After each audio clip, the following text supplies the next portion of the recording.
Hey, we made it to the middle of the week. It's Wednesday, time for today's video follow through. And as we talked about on Monday, we are in a series here at church called Thoughts and Prayers. And it's really all about relationships, isn't it? Like when you post that on your Facebook, thoughts and prayers for for the people in Minnesota, or thoughts and prayers for an area that got wiped out by a flood or whatever the storm might be in life. I mean, you care about them. You might not know those people personally, but maybe you do. But regardless, I mean, you care. And God is stirring something in your heart, and you just want to do something, and you want to reach out. You want them to know that they are not alone. And so that's why we post that. That's why we put that out there. And I pray that for all of us, it's just the beginning of what we are going to do. Everything in our power that we're going to do to try to help. And let me just say that prayer is such an important thing. We often think, well, at least we can pray. Well, what is that? Does that mean that that's not important, that that's not powerful?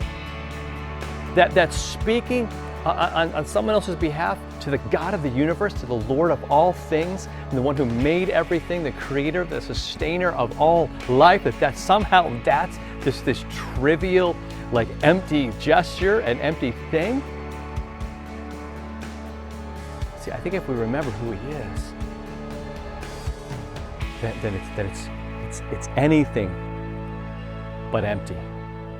Look at Hebrews chapter 11, verse 6, because this reminds us that at the heart of prayer is not just praying, because a lot of times we get bogged down in that, but it's really in this relationship where God's saying, let's sit down and talk. And let's face it, you only sit down and talk with people that you really know, and that you really know love you, and that you know that they're going to give you the time of day, and they're going to really listen, and they're going to be there for you. Now, you might have small talk about the weather with somebody that you kind of just bumped into on a train or on a plane or something.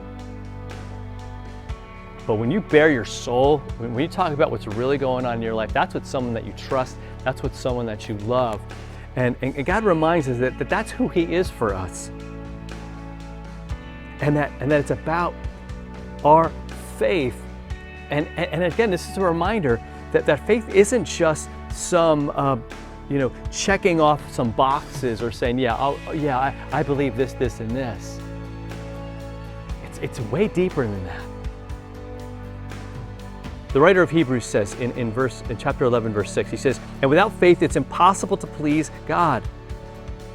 For whoever would draw near to God," listen to this, "must believe that He exists and that He rewards those who seek Him." So it starts with this relationship, with us realizing that He's around, that He made us, that He loves us, and that when we seek Him, it's going to be worth our time. And even to say that seems weird. But He says He rewards us when we seek Him. Why? Because He is there to provide us with the faith that we need. He's there to provide us with the love that we need, with the comfort and the reassurance of knowing that we're loved by Him, and knowing that He's got us no matter what.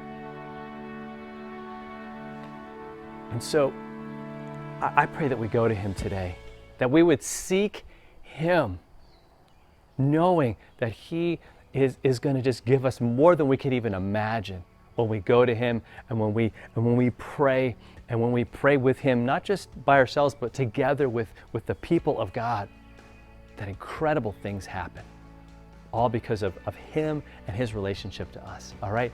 Have a great rest of your day, and we'll see you tomorrow for another follow-through.